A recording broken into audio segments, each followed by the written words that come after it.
Items required to do an oil gearbox change. Thanks again for watching our video, but first a bit of a disclaimer. How I show in these videos, the way I go about getting things done, doesn't mean it's the way you should do it, and chances are it could be wrong, but it works, at least for me. So if you do anything follow my videos, it's at your own risk. A container to catch the oil, a couple of containers to fill it into, a funnel to refill it, a 10mm hex socket, some glasses, a couple of stands we can drive the car on so we can get underneath safely, and the gearbox oil. With 53,411 kilometers on the clock, I believe that this gearbox oil is the original, so it's 20 years old, and that's why we're changing it. Locating the bolt.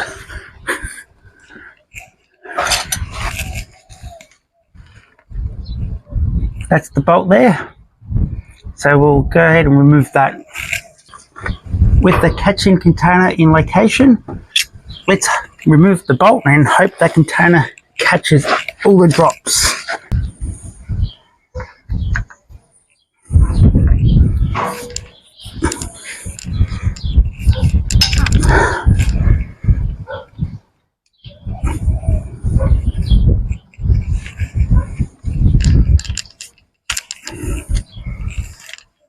Always a good idea to make it go the right way.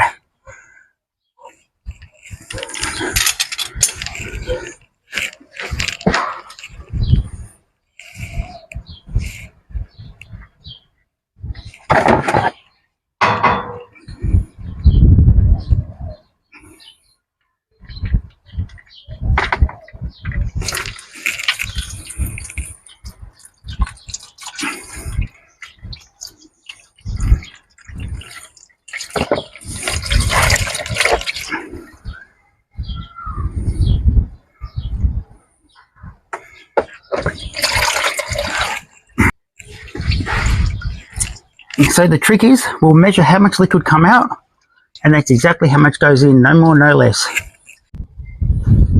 With the oil practically drained out, we can put the plug back on.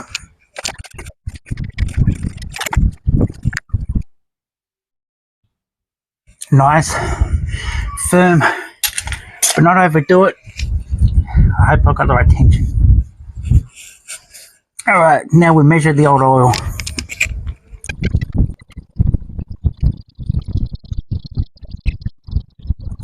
I definitely got to work on me pouring liquids between them and everything else that's spilled a little bit out. I'll say that's about 2.3 litres. I should have removed the dipstick first. It might be a little bit stuck in the system, but it'll be fine. It's clean. So we just fill it where the dipstick goes, in there. So put 2.3 litres into that.